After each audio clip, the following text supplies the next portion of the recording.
សូមជូនរឿងតេមិយកុមារ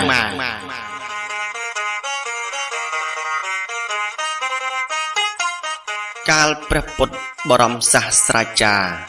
គង់នៅវត្តចេតពុនបានប្រារព្ធនៅភិក្ខមោនបារមីការសាងភ្នោះទ្រង់សម្ដែងព្រះធម៌ទេសនាថាកាលកន្លងទៅហើយមានព្រះមហាក្សត្រមួយព្រះអង្គព្រះនាមកាសិការាជសោយរាជក្នុងនគរពារាណសីមានព្រះមហេសីព្រះនាមចន្ទាទេវីប្រសូតបានបុត្រាមួយព្រះអង្គថ្ងៃដែលរាជបុត្រាប្រសូតនោះមានភ្លៀងអុសជូរជាំទើបព្រះរាជាថ្វាយព្រះនាមថាតេមិយកុមាររាជកុមារព្រះជន្មបានមួយខែពួកស្រីស្នំបាននាំទៅគាល់ព្រះបិតាព្រះរាជាទ្រង់សពព្រះរាជហឫទ័យខ្លាំងណាស់ទ្រង់លើកបីទ្ររាជកុមារហើយនាំទៅផ្ដេកលើព្រះឧរោអ្នកព្រះទីនាំងព្រះរាជាក៏វិនិច្ឆ័យទោសចោល4នាក់ថាចោលទី1ត្រូវវាយនឹងរំពាត់ផ្ដៅចំនួន1000រំពាត់ចោលទី2ត្រូវចងដោយច្រវាក់ដាក់ក្នុងពន្ធនាគារចោលទី3ត្រូវចាក់សម្លាប់ដោយលំពែងនិងចោលទី4ត្រូវដោតឆ្កាងអណ្ដាតដោយដែកស្រួចរាជកុមារឃើញព្រះបិតាកាត់ទោសដូចនោះភ័យណាស់ទ្រង់នឹកឃើញដល់កាលពីជាតិមុនដែលរាជកុមារធ្លាប់គ្រងរាជសម្បត្តិក្នុងនគរនេះអស់រយៈពេល20ឆ្នាំហើយធ្លាក់នរកភ្លើងឆេះអស់80000ឆ្នាំដោយសារការកាត់ទោសចោលនេះឯងថ្ងៃក្រោយមកព្រះបិតាដឹងថារាជកុមារទ្រង់ផិតភ័យក៏ឲ្យគេយករាជកុមារទៅដាក់ផ្ដេកនាមហាមន្ទីរក្រោមស្វេតឆ័ត្រទេវតារក្សាស្វេតឆ័ត្រប្រាប់ថាដើម្បីជៀសផុតពីការស្នងរាជពីបិតានឹងមិនចង់សាងបាបដូចជាតិមុនទៀតទាល់តែរាជកុមារធ្វើជាកោថ្លង់ខ្វិនខ្វងមិននិយាយស្ដីនិងកម្រើកឲ្យសោះរាជកុមារក៏ធ្វើតាមបណ្ដាំទេវតា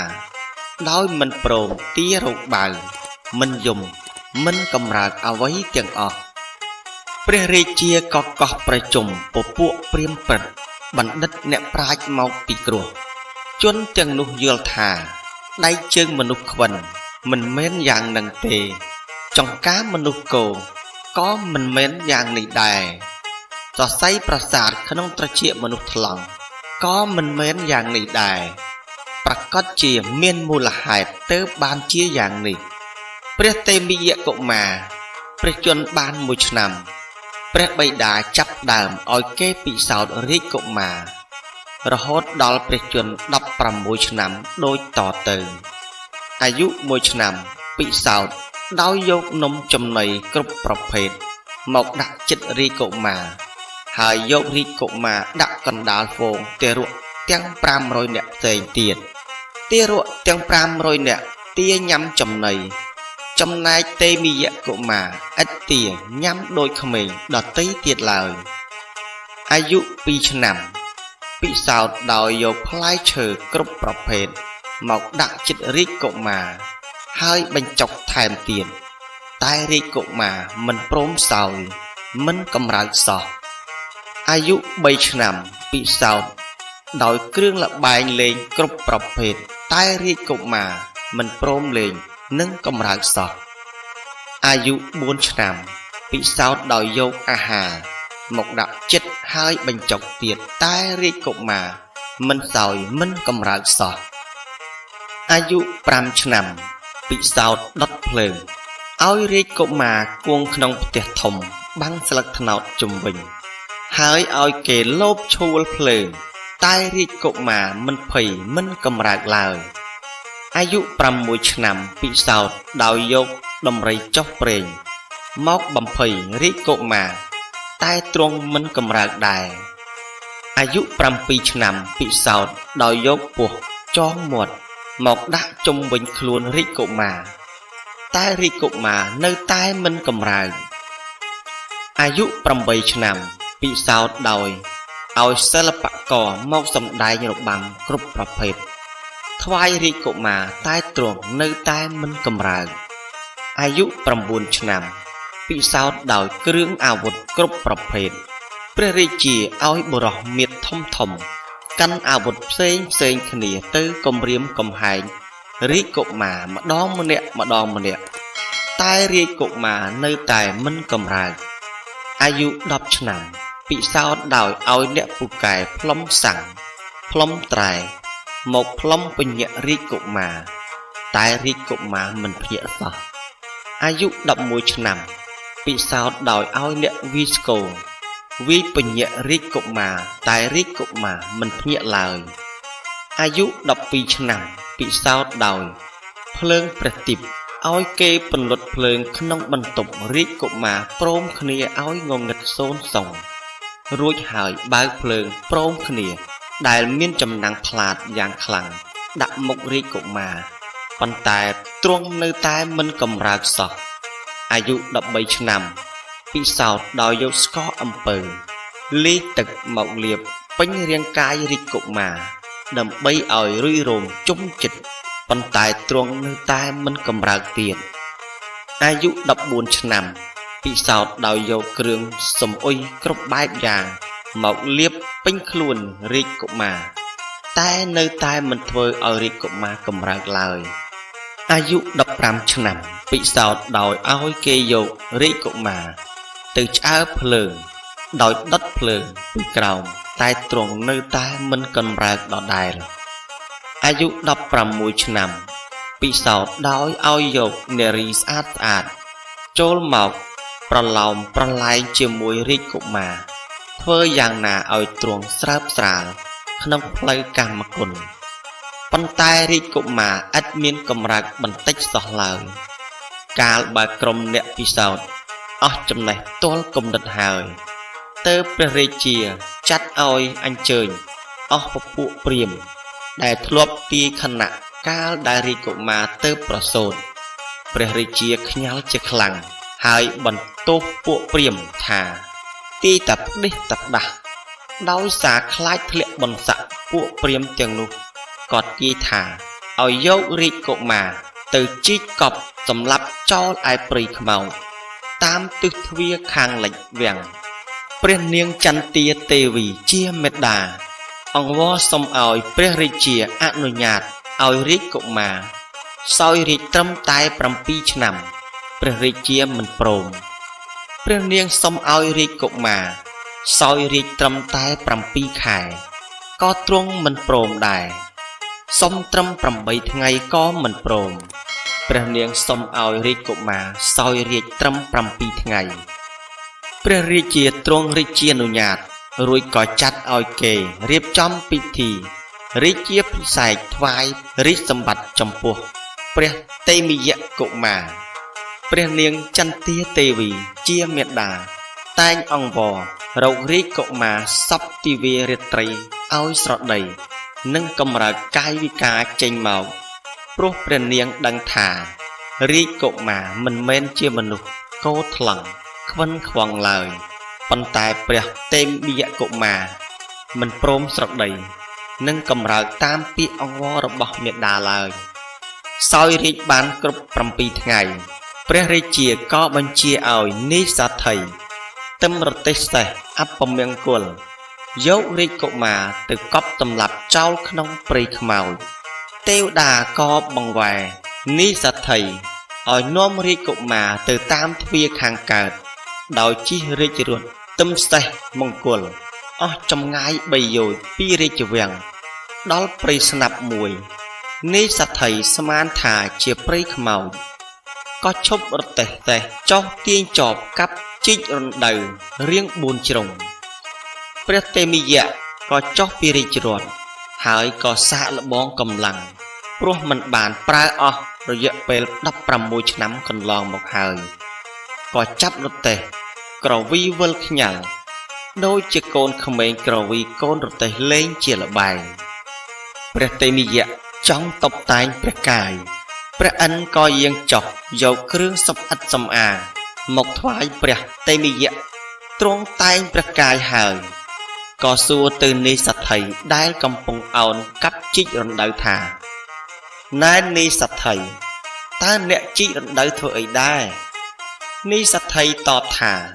ខ្ញុំជីកកប់រាជបុត្រកើតមកមិនចេះនិយាយជាមនុស្សកោថ្លង់មិនព្រមកម្រើកដូចជាគ្មានចិត្តនិងវិញ្ញាណពេលនោះនេសត្ថីស្មានថាព្រះតេមិយៈជាទេវតាទ្រង់តុបតែងកាយស្អាតអស្ចារ្យព្រះតេមិយៈតបថាបើអ្នកកប់ខ្ញុំក្នុងព្រៃនោះអ្នកនឹងខុសច្បាប់ខុសធម៌បុគ្គលអង្គុយឬដេកក្រោមម្លប់ឈើណាមិនគប្បីកាប់មែកឈើនោះទេព្រោះនឹងក្លាយជាមនុស្សទ្រុសមិទ្ធខ្ញុំគឺជារាជបុត្រព្រះបាទកសិករាជនេះឯងនេះសទ្ធិតបថាសូមទ្រង់ស្ដេចយាងមកទូលព្រះបង្គំជាខ្ញុំនឹងនាំព្រះអង្គទៅកាន់រាជដំណាក់សូមទ្រង់ឡើងគ្រងរាជនោះសេចក្តីសុខចម្រើននឹងកើតមានដល់ទ្រង់ព្រះតេមិយៈ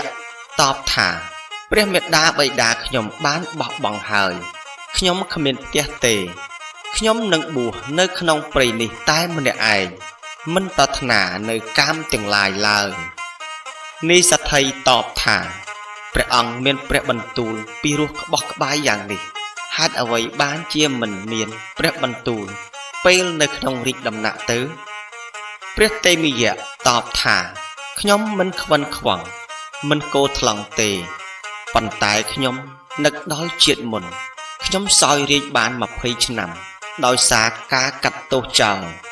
ទទួលបាបកម្មធ្លាក់នរកភ្លើងឆេះអស់ 80000 ឆ្នាំជាតិនេះខ្ញុំខ្លាចព្រះបិតាឲ្យស្នងរាជបន្តទើបធ្វើពុតបែបនេះពេលនោះនេះសទ្ធិសុំព្រះតេមិយៈបួសក្នុងសំណាក់ជាមួយព្រះតេមិយៈដែរព្រះតេមិយៈយល់ព្រមជាមួយនេះសទ្ធិតែទ្រង់ឲ្យនេះសទ្ធិទៅរាជវាំងយកដំណឹងនេះទៅថ្វាយព្រះបិតាមេដានៅរាជវាំងសិនដល់រាជវាំងនេះសទ្ធិទូលប្រាប់ព្រះនាងចន្ទាទេវីនិងព្រះបាទកសិករាជព្រះរាជាទ្រង់ជ្រាបរួចចាត់ចែងឲ្យគេរៀបចំដំណើរទៅកាន់សំណាក់ព្រះតេមិយៈក្នុងព្រៃព្រះតេមិយៈឃើញព្រះបិតាយាងមកទ្រង់ក្រោកទទួលដំណើរដោយបដិសន្ធារកិច្ចព្រះតេមិយៈរៀបឲ្យបិតាគង់លើកម្រាលស្លឹកឈើរួចដាក់ព្រះស្ងោយដែលស្ងោរពីស្លឹកឈើគ្មានរសជាតិប្រៃសោះព្រះរាជាទ្រង់បដិសេធហើយត្រាស់សួរហេតុអ្វីបានជាកូនសោយស្លឹកឈើសោះម្ដេចមានសម្បុរស្រស់ស្អាតយ៉ាងនេះព្រះតេមិយៈតបថាបបិទ្ធព្រះរាជាអាត្មាភាពសឹងលើស្លឹកឈើឆាន់ស្លឹកឈើគ្មានអារម្មណ៍សោកសៅមិនប្រាថ្នាអ្វីទាំងអស់បានជាសម្បុរអាត្មាមានភាពស្រស់ថ្លាយ៉ាងនេះព្រះរាជាបន្តថាណែកូនជាក្មេងកំឡោះស្អាតមានសក់ខ្មៅស្រិលហេតុអ្វីបានជាមកបួសក្នុងព្រៃចូលកូនត្រឡប់ទៅវាំងវិញមានត្រីស្នំមានសេនាគ្រប់ទិសទីចាំបម្រើកូនសេចក្តីសុខចម្រើននឹងកើតដល់កូនណាព្រះតេមិយៈតបថាអាត្មាភាពនឹងប្រព្រឹត្តព្រហ្មចរិយាធម៌ក្នុងព្រៃពុំត្រូវការសោយរាជសម្បត្តិទេក្នុងស្ទឹងពោពេញទៅដោយទឹកកាលណាទឹកហូរទៅហើយមិនត្រឡប់ថយក្រោយវិញឡើយយ៉ាងណាមិញអាយុរបស់មនុស្សទាំងឡាយកាលកន្លងទៅហើយមិនត្រឡប់វិញដែរផ្លែឈើទាំងឡាយតែងតែមានភ័យអំពីការជ្រុះជានិច្ចយ៉ាងណាមិញសត្វទាំងឡាយតែងតែមានភ័យអំពីសេចក្តីស្លាប់ជានិច្ចយ៉ាងនោះដែរសេចក្តីព្យាយាមក្នុងកុសលគួរធ្វើក្នុងថ្ងៃនេះឯងគ្មានបុគ្គលណាអាចដឹងថាសេចក្តីស្លាប់នឹងមានក្នុងថ្ងៃស្អែកទេពួកចៅទាំងឡាយតែងប្រាថ្នាទ្រព្យអាត្មាភាពផុតស្រឡះហើយអំពីចំណងសេចក្តីប្រាថ្នាទាំងឡាយ ដូចនេះសូមព្រះអង្គដូរប្រតិចុះអាត្មាភាពមិនត្រូវការសោយរាជសម្បត្តិទេសម័យនោះព្រះបាទកសិករាជនិងព្រះនាងចន្ទាទេវីព្រមទាំងស្រីស្នំ 16,000 នាក់និងពួករាជបរិពារមានអាមាត្យជាដើមក៏សពព្រះតេនាំគ្នាសាងភ្នោះទាំងអស់គ្នាទៅគ្រានោះស្ដេចសមនរាជទាំងឡាយបានឮថាព្រះបាទកសិករាជទ្រង់សាងព្រះភ្នោះក៏មកបន្តបន្ទាប់គ្នាចំនួន3នគរទៅសាងភ្នោះទាំងអស់គ្នាដែរលុះដល់ពេលស្លាប់ទៅពួកស្រីស្នំអាមាត្យនិងរាជបរិពារបានកើតជាទេវតានៅចក្កាមវចរសូរទេវតារក្សាស្វេតឆ័ត្របានកើតជានាងអបលវណ្ណានីសទ្ធិបានកើតជាសរីបុត្រព្រះឥន្ទកើតជាព្រះអនុរុទ្ធថេរព្រះកសិករាជកើតជាព្រះសន្ធោតនៈព្រះនាងចន្ទាទេវីកើតជាព្រះនាងសិរីមហាមាយារីឯតេមីយៈកើតជាព្រះសិទ្ធត្ថព្រះបរមសាស្ត្រាចារ្យដែលកំពុងទេសនានេះឯងបាទរឿងព្រេងខ្មែរក៏សន្មតថាបញ្ចប់តែប៉ុណ្ណេះ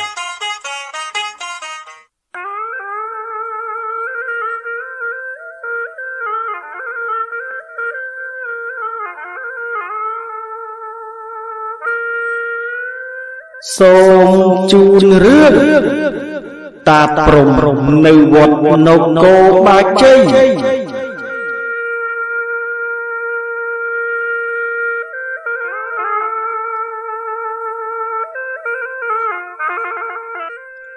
បើយើងធ្វើដំណើរពីភ្នំពេញតាមផ្លូវជាតិលេខ 6A ទៅដល់ទីប្រជុំជនស្គុនបែកទៅតាមផ្លូវជាតិលេខ 7ទៅដល់ភ្នំប្រុសភ្នំត្រីខេត្តកំពង់ចាមហួសបន្តិចទៅដល់រង្វង់មូលនាគពាន់មានផ្លូវលំមួយនៅខាងលិចប្រហែល300ម៉ែត្រតែប៉ុណ្ណោះមានកំពែងថ្មបាយក្រៀមប្រកបដោយខ្លោងទ្វារបាក់បែកជាច្រើនបរិវេណកំពែងនោះអ្នកស្រុកហៅថា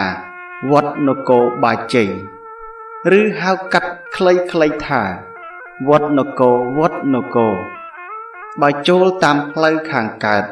នឹងដល់កំពែងមួយទៀតមានរោងទងតបជាប់ជុំវិញនិងមានខ្លោងទ្វារជា4ទិសខ្លោងទ្វារនិងរោងទងនោះនៅល្អដោយអន្លើតែមានអន្លើខ្លះបាក់បែកដែរចូលផុតពីទីនេះទៅនឹងដល់ខ្លោងទ្វារទី3ដែលមានជាប់ទាំងរោងទងស្រឡះហើយនៅស្អាតនៅឡើយបាក់ធ្លាក់តែចុងកំពូលតែប៉ុណ្ណោះនៅចំកណ្ដាលរោងទងដែលមានខ្លោងទ្វារបែរទៅទិសធំទាំង4មានប្រាង្គមួយធំទន្ទឹមម្ខាងទៅម្ខាងបាតក្រោមប្រមាណជា15ម៉ែត្ររាង4ជ្រុងស្មើកំពូលលើរាងស្រួចមានសន្តានជាចែកដីក្នុងប្រាង្គនេះមានព្រះពុទ្ធរូប4អង្គបែរព្រះភ័ក្ត្រតាមចន្លោះទ្វារពោះទៅទិសធំទាំង4នៅចន្លោះកំពែងជាន់ទី2និងទី3ខាងត្បូងមានវិហារតូច2ឯខាងជើងក៏មានវិហារតូច2ដែរបណ្ដាវិហារតូចទាំង4នេះមានវិហារមួយនៅទិសឦសានប្រាង្គតម្កល់ព្រះពុទ្ធរូប4អង្គគង់បែរព្រះភ័ក្ត្រទៅកាន់ទិសធំទាំង4ហើយព្រះបដិមាផ្អែកទៅនឹងចេតិយដីធំមួយនៅចំកណ្ដាលពីខាងកើតចំនៃព្រះវិហារនោះមានគុហាតូចមួយទៀតតម្កល់រូបបដិមា3អង្គ2អង្គឈរកាន់ដំបងបញ្ឈរទំនងជាសេនាមួយអង្គទៀតអង្គុយពេនភ្នែនលើអាសនៈពោះដៃប្រណម្យពោះចំមករកចេតិយដីដែលពោលខាងលើរូបភាពចម្លែកនេះហើយដែលមានរឿងនិទានមួយដំណាលតគ្នាមកថាអំឡុងពេលយូរឆ្នាំកន្លងផុតទៅហើយនៅប្រទេសកម្ពុជាមានស្ដេចក្រៃមួយអង្គជាព្រះអនុរាជបានយាងជ្រើសរើសរកទីកន្លែងសាងឧទ្យាននិងព្រះរាជដំណាក់ ដើម្បីទុកជាទីកំសាន្តលំហែព្រះចិន្តាក្នុងគ្រាដែលទ្រង់អបសុខព្រះអង្គបានយាងមួយអន្លើជាមួយពួកសេនាអាមាត្យសព្វមុខមន្ត្រីស្ទើរតែគ្រប់ទីកន្លែងនៅក្នុងអាណាចក្រខេត្តដែលនៅក្នុងបន្ទុករបស់ព្រះអង្គត្រួតត្រាថ្ងៃមួយក្បួនដង្ហែដាច់ក្រាញ់បានមកដល់ព្រែកមួយនៅជាប់នឹងដងទន្លេធំសពថ្ងៃនេះជាទីក្រុងកំពង់ចាមហើយពេលនោះមានបណ្ដាជនជាច្រើនកំពុងរកត្រីចិញ្ចឹមជីវិតដោយធ្វើភ្នោះបោះព្រួលដាក់សម្រាប់ចាប់ត្រីក្នុងព្រែកនោះព្រះអង្គទ្រង់ត្រាស់បង្គាប់ដល់កងយោធាឲ្យបោះជំរំសង់ពន្លានៅទៀបនឹងមាត់ព្រែកព្រោះទីនោះសម្បូរដោយធម្មជាតិនិងមានខ្យល់អាកាសល្អវេលានោះនាងពៅដែលជាម្ចាស់ភ្នោះបានដឹងថាព្រះអនុរាជយាងមកបោះព្រះពន្លាជ័យនៅក្បែរកន្លែងខ្លួនដូច្នោះក៏មនីមនីចាត់ចែងអស់ពួកបាវព្រាវឲ្យរៀបចំព្រះក្រយាស្ងោយព្រមទាំងវត្ថុដ៏ប្រណិតផ្សេងហើយយកទៅថ្វាយព្រះអង្គរៀបចំរួចរាល់ហើយនាងពៅក៏ប្រោះព្រំអស់រាងកាយ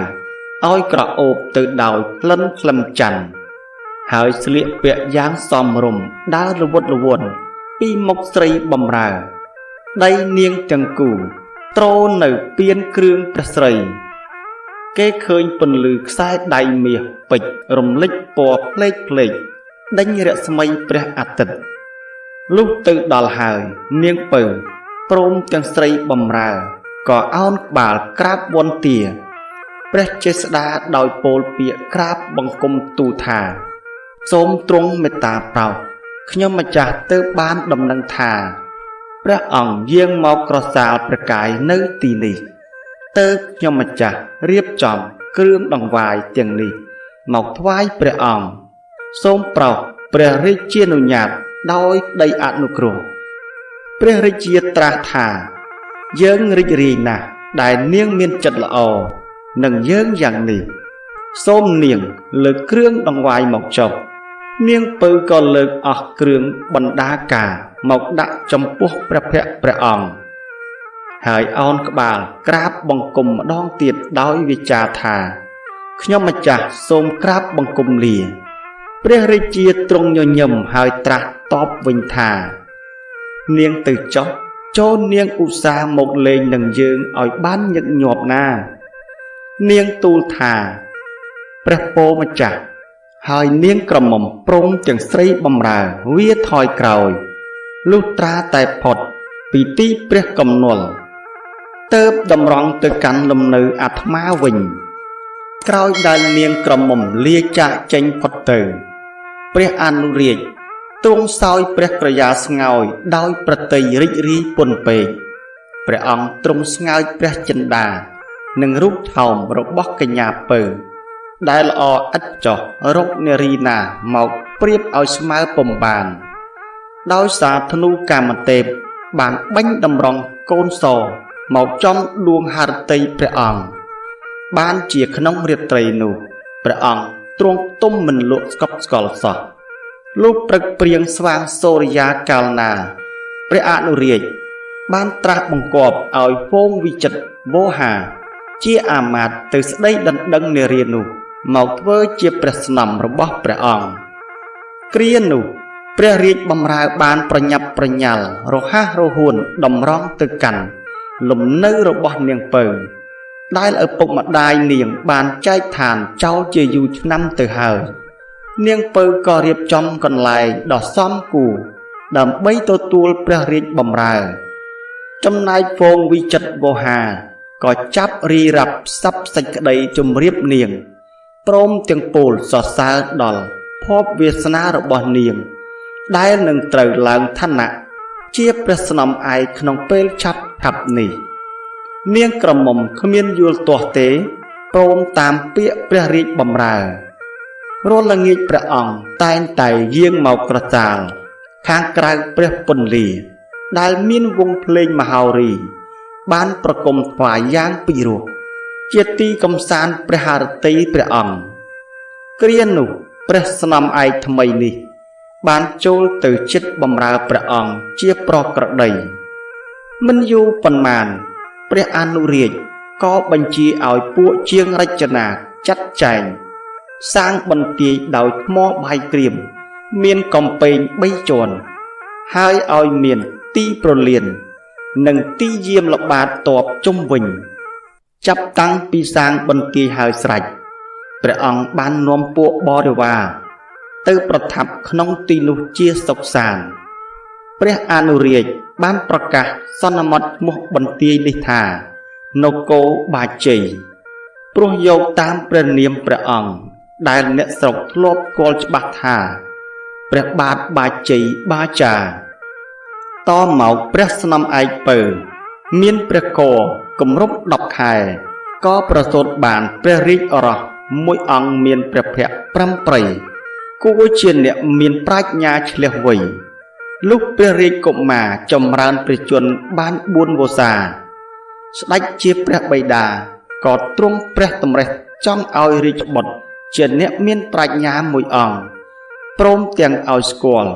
វឌ្ឍនធម៌នៃអរិយប្រទេសនានាផងព្រះអនុរាជក៏ចាត់ឲ្យរាជបម្រើជូនព្រះរាជបុត្រទៅផ្ញើនៅមហាប្រទេសចិនឲ្យទៅសិក្សាព្រោះគ្រានោះមានតែប្រទេសចិនមួយទេដែលពូកែខាងវិទ្យាសាស្ត្រជាងប្រទេសឯទៀតក្នុងអាស៊ីទ្វីបរាជកុមារក្រាបបង្គំលាព្រះបិតាព្រះមេត្តាដោយបានទទួល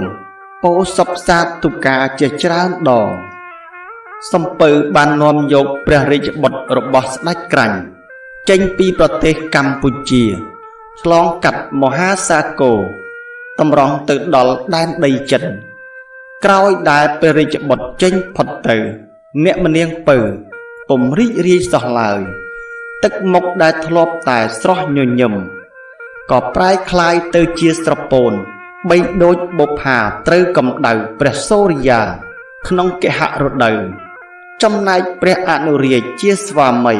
ក៏ពុំសូវស្រួលព្រះកាយដូចធម្មតាដែរចេះតែមានព្រះរូបផ្សេងមកញោមញីព្រះអង្គសឹងតែរាល់ថ្ងៃនាំឲ្យព្រះអង្គមានព្រះកាយពលទន់ខ្សោយជាលំដាប់2ឆ្នាំក្រោយមកព្រះអង្គ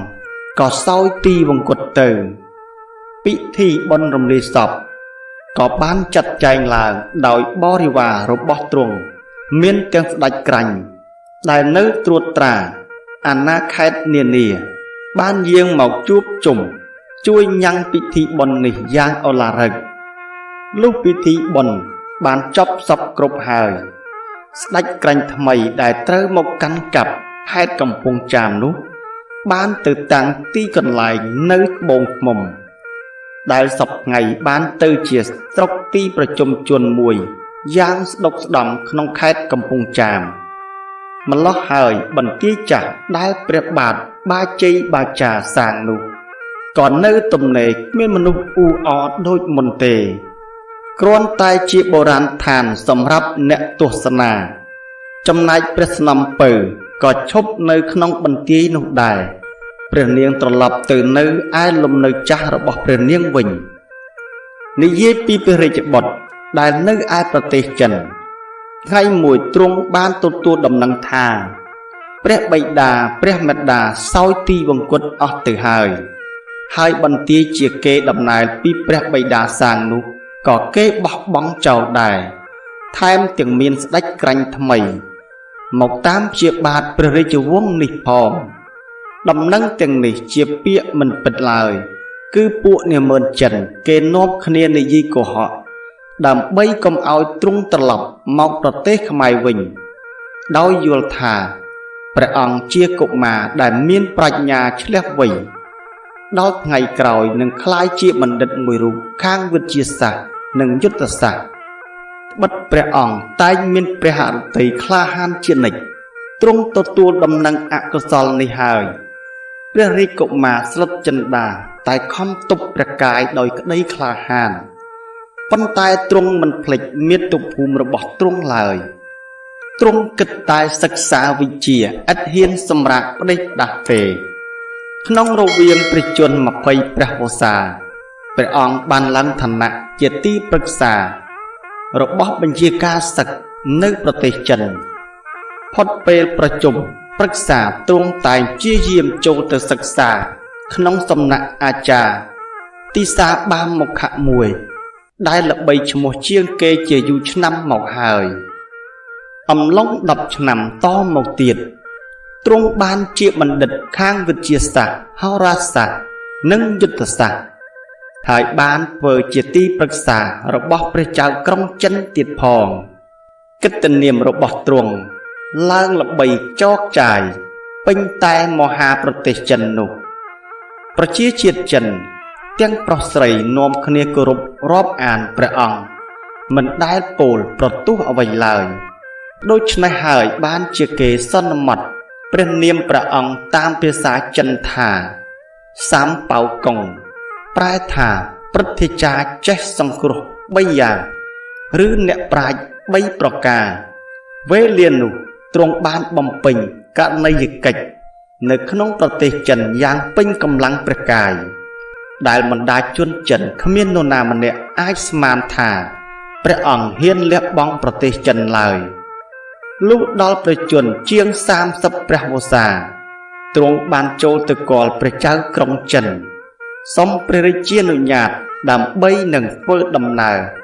ទៅស្រុកក្រៅពិនិត្យអស់កិច្ចការរបស់ទ្រង់ព្រះចៅក្រុងចិនក៏ទ្រង់ព្រះអនុញ្ញាតតាមសេចក្តីសុំរបស់សាមប៉ៅកុងសាមប៉ៅកុងមិនត្រូវការរេពលហាយហោមតាមការពារព្រះអង្គឡើយទ្រង់ព្រះពស់សំលៀកបំពាក់ដោយអ្នកស្រែសុទ្ធវិស័យពួកនាម៉ឺនធំទាំងឡាយនាំគ្នាកោតសរសើររោគកលល្បិចរបស់ព្រះអង្គដែលចេះខ្លែងព្រះកាយដើម្បីសួរសុខទុក្ខរះនៅនិគមជនបទនិងធ្វើការអង្កេតរបស់ពួកអ្នករាជការតើធ្វើតាមបញ្ញត្តិច្បាប់ដោយចេះត្រាប្រណីប្រជានុរាស្ត្រដែរឬទេឱកាសនេះជាបរិយាកាសដ៏ទូលាយល្អក្រៃលែងបើកព្រះហឫទ័យឲ្យនឹកដល់ស្រុកកំណើតរបស់ទ្រង់លុះស្ដេចយាងដល់កូនភូមិតូចមួយទ្រង់បានយាងចូលទៅកាន់ផ្ទះអ្នកស្រុកហើយទ្រង់ថ្លែងប្រាប់គេថាព្រះអង្គចេះទាយគុណគូមើលព្រេងវាសនាឬមើលអនាគតយ៉ាងឆុតពួកអ្នកស្រុកកាលបានដឹងដូច្នោះហើយក៏នាំគ្នាមកទាំងពងមករកសុំទំនាយពីទ្រង់ដោយព្រះអង្គម្ចាស់នេះចេះស្ទាត់ខាងហោរាសាស្ត្រមែនទែនទំនាយទាំងនោះក៏ត្រូវឥតល្អៀមគេនាំគ្នានិយាយសរសើរពីមាត់មួយទៅមាត់មួយរាត្រីកាលចូលមកដល់ទ្រង់បានទុំនៅក្នុងខ្ទមតូចជាមួយនឹងតាចាស់ម្នាក់ហើយទ្រង់ព្រះតម្រេះថាព្រះមេដាបិតាអញសុគតអស់ទៅហើយប៉ុន្តែអញត្រូវតែត្រឡប់ទៅស្រុកវិញឲ្យឃើញមុខប្រជាជាតិខ្មែរជាជនរួមជាតិនិងជាគេដំណើរព្រះបិតាអញវិញដោយព្រះអង្គនឹកដល់មាតុភូមិពេកក៏ទ្រង់ជ្រប់ព្រះភ័ក្ត្រស្រពាប់ស្រពោនក៏គិតថាមិនដឹងប្រទេសកម្ពុជានោះជាប្រទេសបែបណាទេសូម្បីតែវឌ្ឍនធម៌ខ្មែរក៏ពុំជ្រាបយ៉ាងដូចម្ដេចផងព្រោះទ្រង់ចាកចេញទៅនៅក្មេងណាស់មិនទាន់ចាំព្រះភ័ក្ត្រព្រះមេដាបិតាច្បាស់នៅឡើយដោយទ្រង់ព្រះតម្រេះសពគ្រប់ដូច្នេះហើយបានជាមហាបណ្ឌិតនេះលួចរត់ចេញពីប្រទេសចិនមិនឲ្យជនណាម្នាក់បានដឹងបន្តិចសោះឡើយលុះទ្រង់បានមកដល់ប្រទេសខ្មែរហើយទ្រង់បានលាក់ប្រកាយនៅក្នុងភូមិតូចតាចដើម្បីខំហាត់រៀនភាសាខ្មែរដោយព្រះអង្គមានទញ្ជាតិជាខ្មែរស្រាប់មិនយូរប៉ុន្មានទ្រង់ក៏បានចេះភាសាខ្មែរយ៉ាងស្ទាត់ជំនាញដូចខ្មែរធម្មតាដែរហើយបានប្រាប់ឈ្មោះអ្នកភូមិនោះថាព្រំដើម្បីឲ្យគេជឿថាពិតជាខ្មែរមែន7ខែក្រោយមកព្រំក៏បានទៅដល់ស្រុកកំពង់ចាមតែទ្រង់ឥតមាននឹកនាស៊ើបសួររកញាតិវង្សអ្វីបន្តិចទេ ត្បិតទ្រង់ជ្រាបថាទ្រង់បានព្រាត់ប្រាសគ្នាអស់ទៅហើយនឹងដោយខ្លាចអំណាចស្ដេចក្រាញ់ថ្មីផងនាយព្រំបានទៅសុំស្នាក់នៅផ្ទះយាយចាស់ម្នាក់ដែលគាត់បាត់ញាតិសន្តានអស់នៅតែបាវព្រាវ 2-3 នាក់ប៉ុណ្ណោះ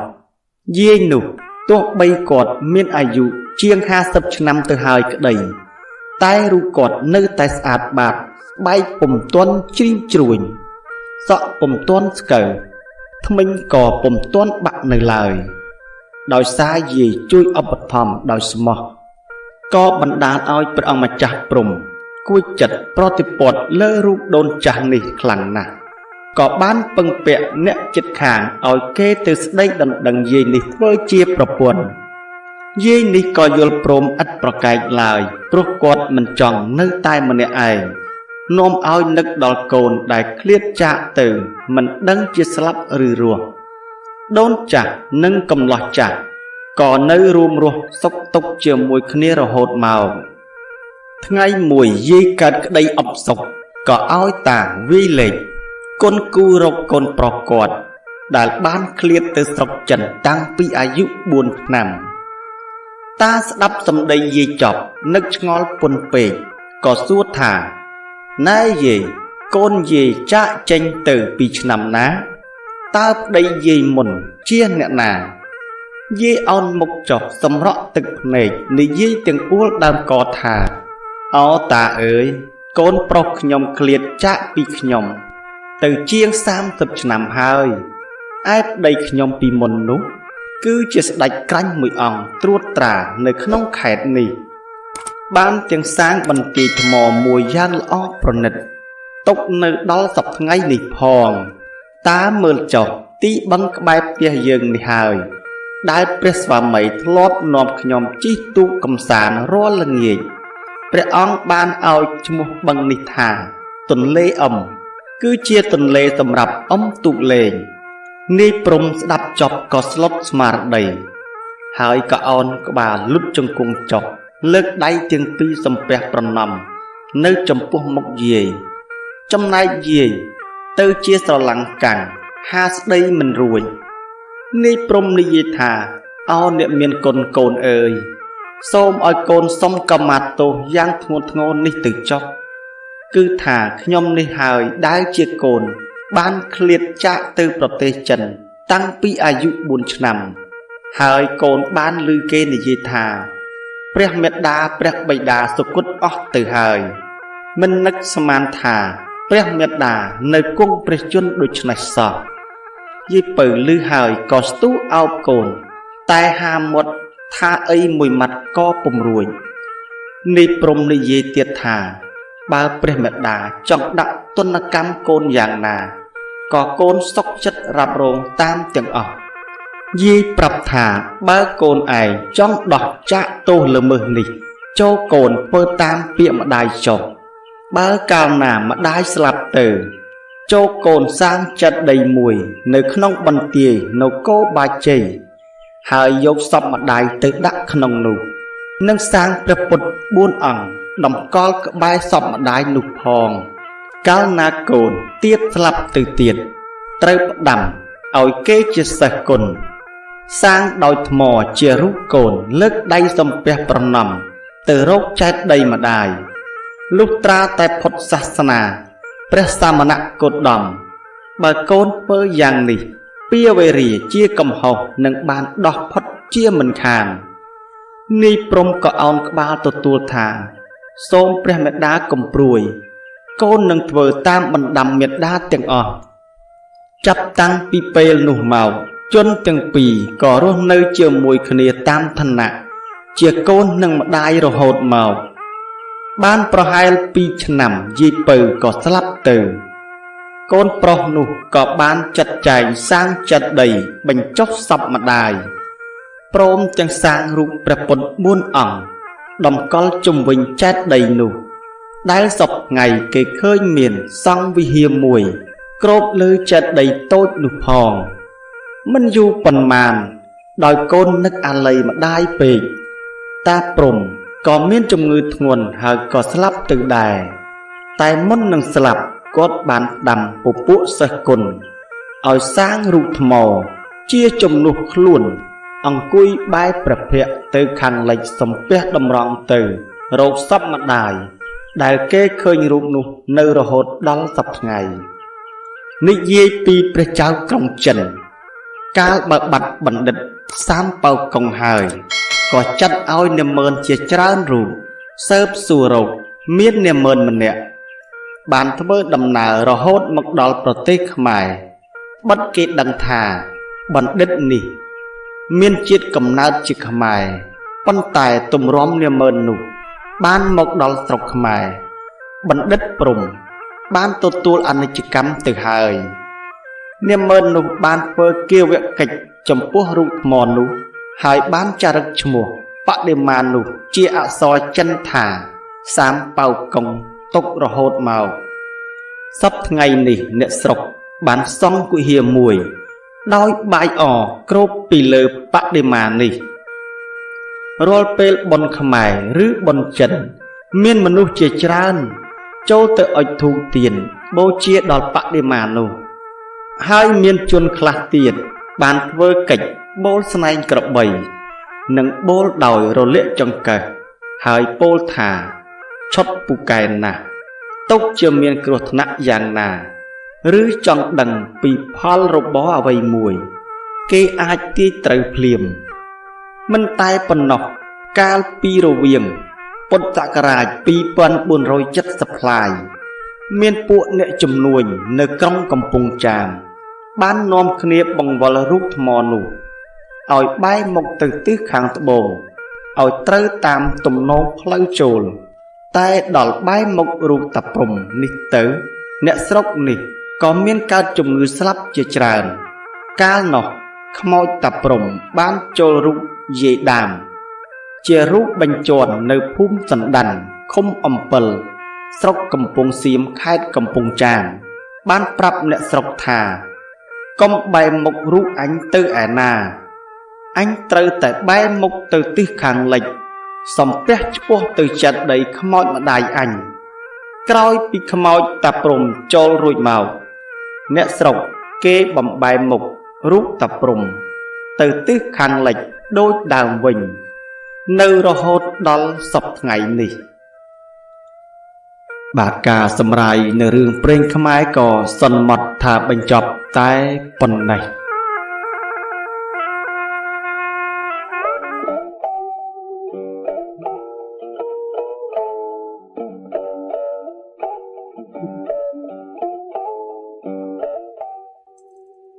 សូមជូនរឿងប្រាសាទស្វាយអញ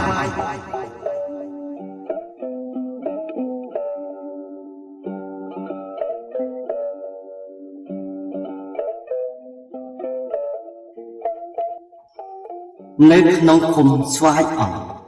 ស្រុកស្វាយរៀងចម្ងាយប្រមាណជា10គីឡូម៉ែត្រពីថ្នល់ជាតិលេខ1គឺថ្នល់ពីភ្នំពេញទៅស្វាយរៀងមានទួលមួយខ្ពស់មិនដែលមានទឹកលិចម្ដងណាទេអ្នកស្រុកចំនួនមុនបានសន្មតឈ្មោះថាទួលស្វាយអញទួលនេះហើយដែលជាគោលសន្មតនាមនៃឈ្មោះឃុំនេះនៅលើទួលនេះមានកំពែងនិងប្រាសាទថ្មបុរាណមួយមានសន្តានជាព្រះវិហារមានក្បាច់ចម្លាក់របៀបរចនាបុរាណគួរឲ្យចាប់អារម្មណ៍ដែលគេតាក់តែងឡើងដោយឥដ្ឋខ្លះដោយថ្មបាយក្រៀមខ្លះមានបណ្ដោយប្រមាណជា83ម៉ែត្រនិងទទឹង66ម៉ែត្រសពថ្ងៃប្រាសាទនេះបែកបាក់អស់ទៅហើយនៅសល់តែកំទេចឥដ្ឋថ្មមានសន្តានខ្លះប៉ុណ្ណោះនៅចំកណ្ដាលទួលនោះមានដើមជ្រៃមួយដើមធំនិងពីខាងមុខប្រាសាទបាក់បែកនេះគេឃើញមានអង្គលិង្គព្រះឥសូរឬសវលិង្គ អ្នកផងធ្វើដំណើរទៅកាន់បុរាណស្ថាននេះបានដោយស្រួលតែនៅរដូវរំហើយគឺរដូវដែលអស់ភ្លៀងទៅបានតែផ្លូវជើងនិងផ្លូវលំប៉ុណ្ណោះរឿងព្រេងដែលតាក់ទងទៅនឹងនាមថាស្វាយអង្គមានដូចតទៅមានសេចក្តីដំណាលថាកាលពីរាជធានីនៅលង្វែកមានបុរសម្នាក់ឈ្មោះសំរិទ្ធ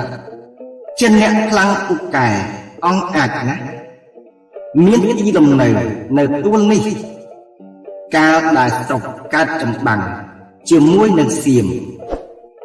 ព្រះរាជាក៏អំពាវនាវដល់អាណាប្រជានរាជគ្រប់ខេត្តខណ្ឌបើនរណាខ្លាំងពូកែអង្គអាចនោះសូមឲ្យចូលខ្លួនទៅបម្រើក្នុងកងទ័ពដើម្បីបង្ក្រាបពួកខ្មាំងសៀមដែលចូលមករាតត្បាតអាណាចក្រខេត្តខ្មែរឯតំបន់ព្រំប្រទល់ត្រង់ខេត្តបាត់ដំបងនិងសៀមបុរសសំរិទ្ធក៏ស្ម័គ្រចិត្តចូលខ្លួនទៅតាមព្រះរាជតម្រាប់អំពាវនាវនោះគាត់បានប្រុងប្រៀបរៀបចំខ្លួននិងប្រដាប់ប្រដាមានគ្រឿងសាស្ត្រាវុធនិងអាវដេកចេះជាដើមរួចស្រេចក៏លាប្រពន្ធកូនធ្វើដំណើរពោះទៅកាន់រាជធានីលង្វែក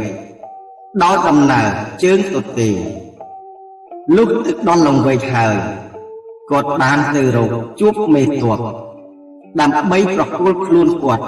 តាមរដ្ឋត្រូវការឯលោកមេទ័ពខ្មែរកាលបានរេបគល់គ្រប់ល្មមហើយក៏តែងតាំងបុរសសំរិទ្ធ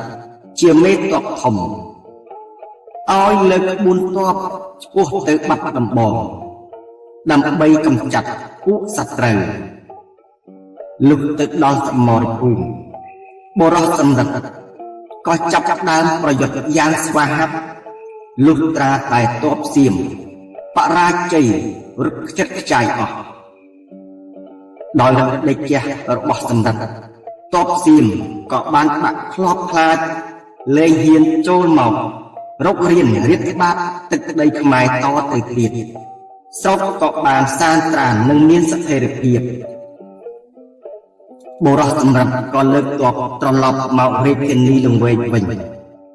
ហើយបានទូលព្រះរាជាតាមដំណើររឿងដែលខ្លួនមានជ័យជំនះលើទ័ពសៀមហើយសូមព្រះរាជានុញ្ញាត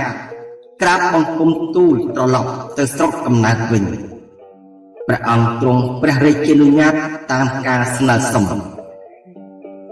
បុរសសំរិទ្ធបានធ្វើដំណើរត្រឡប់ឆ្ពោះទៅស្វាយរៀងវិញមកដល់ភូមិដូនពេញក៏ឈប់សម្រាកនៅទីនោះមួយយប់ទើបធ្វើដំណើរបន្តទៅមុខទៀតទៅដល់ពាក់កណ្ដាលផ្លូវក៏ឈប់ស្រាយសំពីរបស់គាត់មើលលុះស្រាយទៅទើបដឹងថាសំពីនេះមិនមែនជារបស់គាត់ទេនៅក្នុងសំពីនេះឃើញមានតែសំពត់មួយនិងផ្លែស្វាយទុំពីរបីប៉ុណ្ណោះគាត់ដឹងថាសំពីនេះច្រឡំក្នុងពេលដែលមកពីច្បាំងបានឈប់សម្រាកនៅអង្គរហើយផ្លែស្វាយនេះទៀតក៏ជាផ្លែស្វាយដែលបានមកពីអង្គរដែរបុរសសំរិទ្ធក៏ខំរូបរះធ្វើដំណើរទៅដោយសុខសាន្តកាលបានទៅដល់ហើយប្រពន្ធគាត់ក៏យកគ្រាប់ស្វាយដែលទុំរលួយសាច់អស់នៅក្នុងបង្វិចរបស់គាត់ទៅកប់ដាំនៅជាយរបរមិនយូរប៉ុន្មានស្វាយនេះដោះឡើងបែកមេឃអៀងមានការផ្លែជាហូរហែរៀងមកស្វាយនេះអ្នកស្រុកនាំគ្នាហៅថាស្វាយអង្គរព្រោះជាពូជស្វាយដែលមកពីអង្គរប៉ុន្តែតមកពាក្យអង្គរហៅកាត់ខ្លីមកត្រឹមអង្គបានជាជាប់ពាក្យថាស្វាយអង្គរហូតដល់សព្វថ្ងៃនេះក ក្រោយមកទៀតបុរសសម្រាប់និងភរិយាក៏ស្លាប់បាត់ទៅនៅតែដំណរកូនចៅរបស់គាត់កូនចៅនេះខ្លះនៅឯនេះខ្លះទៀតក៏ទៅនៅឯនោះបែកគ្នាទៅតាមដីតាមប្រពន្ធលុះយូរទៅទីភូមិរបស់គាត់នេះក៏លែងមានមនុស្សនៅអ្នកស្រុកក៏នាំគ្នាសាងជាអារាមមួយឡើងដាក់នាមថាវត្តស្វាយអង្គដោយមានលោកគ្រូចៅអធិការជាអ្នកគ្រប់គ្រងព្រមទាំងមានភិក្ខុសាមណេរគង់នៅជាច្រើនអង្គកន្លងមកទៀតដោយមានការទទឹសទទេងក្នុងវត្តនិងមានសត្វស្លាបផ្សេងមកទុំនៅលើដើមស្វាយនាំឲ្យមិនស្អាតផងនិងមានការខ្វះខាតគ្រឿងសេនាសនៈខ្លះផងនោះលោកគ្រូចៅអធិការក៏ឲ្យភិក្ខុសាមណេរកាប់រំលំដើមស្វាយនេះតែដោយឫទ្ធិដើមស្វាយធំនេះភិក្ខុសាមណេរកាប់ពេញមួយថ្ងៃបានតែពាក់កណ្ដាលដើមនៅសល់ប៉ុន្មាននឹងកាប់ក្នុងថ្ងៃខាងមុខទៀតលុះព្រឹកឡើងស្រាប់តែស្នាមកាប់ទាំងប៉ុន្មានដែលបានកាប់ខ្លះទៅហើយនោះក៏ដោះសាច់ដោះសម្បកគ្របចិត្តដើមវិញគួរឲ្យអស្ចារ្យណាស់លោកគ្រូក៏ឲ្យភិក្ខុសាមណេរកាប់ជាបន្តទៀតកាប់មួយថ្ងៃដល់ល្ងាចដោយខំយ៉ាងណាក៏បានត្រឹមតែពាក់កណ្ដាលដើមលុះព្រឹកឡើងឃើញដោះសាច់ដោះសម្បកដូចដើមដដែលលោកគ្រូចង់អស់គំនិតដែរថ្ងៃមួយលោកគ្រូបានឲ្យភិក្ខុសាមណេរយ៉ាងច្រើនដោយមានពុទ្ធៅនិងដឹងគ្រប់ដៃហើយលោកគ្រូបានប្រាប់ថានាំគ្នាកាប់ឲ្យរលំក្នុងថ្ងៃនេះឲ្យហើយសាច់តែម្ដងដើមស្វាយទ្រាំមិនបាននឹងពុទ្ធៅដឹងច្រើនពេកក៏រលំហើយស្លឹកវាក៏មិនត្រកប់ត្រកូនទៀតបែរជាទៅដោះមេឃខ្នែងចេញផ្លែផ្កាដូចធម្មតានៅពេលយប់គេឮសូរតែសំឡេងភ្លេងពិណពាទ្យប្រគំយ៉ាងអំឡុងអំលួយធ្វើឲ្យអ្នកស្រុកខ្លាចស្ងើចអស្ចារ្យមិនយូរប៉ុន្មានលោកគ្រូចៅអធិការក៏កើតជំងឺជាទម្ងន់រវើរវាយរហូតដល់คล้ายទៅជាឈួតវង្វេងអស់ចំណែកភិក្ខុសាមណេរកាលបើឃើញហេតុអស្ចារ្យដូច្នេះក៏រត់ចោលអារាមនោះទាំងអស់ទៅឧបាសកឧបាសិកាក៏បាននាំគ្នាទៅកសាងវត្តថ្មីទៀតនៅចម្ងាយប្រមាណ1គីឡូម៉ែត្រពីវត្តស្វាយអង្គចាស់នេះដែលសប្តាហ៍ថ្ងៃគេឲ្យឈ្មោះថាវត្តស្វាយឯមវិញឯកន្លែងវត្តចាស់នោះសប្តាហ៍ថ្ងៃមានដើមស្វាយចំនួនក្រោយនិងមានដើមឈើព្រមទាំងកូនឈើឯទៀតជាច្រើនដោះសុបទ្រុបទៅវិញរឿងរ៉ាវទាំងនេះហើយជាប្រកបនៃបុរាណស្ថាននេះតាមបែបរឿងព្រេង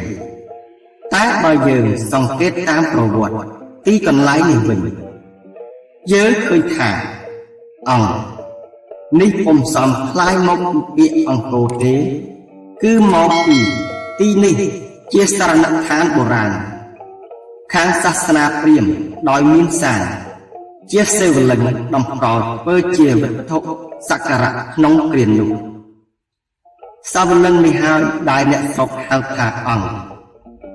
បានជាក្រោយមកគ្រាដែលយើងត្រឡប់មកគោរពព្រះពុទ្ធសាសនាវិញទីសក្ការៈរបស់លទ្ធិព្រាហ្មណ៍ទាំងអំបាលណានេះ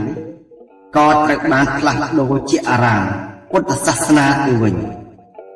តែនៅសល់ជាប់ឈ្មោះទីនោះថាអង្គរហូតមកដូចជាអង្គប្រាសាទអង្គស្នួលលក្ខ បាទរឿងព្រៃខ្មែរដែលចំបាទបានសម្រាយចែកជូនអស់លោកស្រីនិងកញ្ញានិងប្រិយមិត្តទស្សនានិងសម្ដាប់នៅពេលនេះក៏សន្មតថាបញ្ចប់តែប៉ុណ្ណេះចំបាទសូមគ្រប់ថ្លែងអំណរគុណដល់អស់លោកស្រីនិងកញ្ញាដែលតែងតែចំណាយពេលវេលាដ៏មានតម្លៃមកតាមដានទស្សនានិងសម្ដាប់វីដេអូរបស់ចំបាទពីដើមរហូតដល់ចប់ចំបាទសូមគ្រប់ជូនពរឲ្យជួបតែសេចក្តីសុខសេចក្តីចម្រើននិងរកស៊ីទទួលទានមានបានគ្រប់ក្រុមគ្រួសារ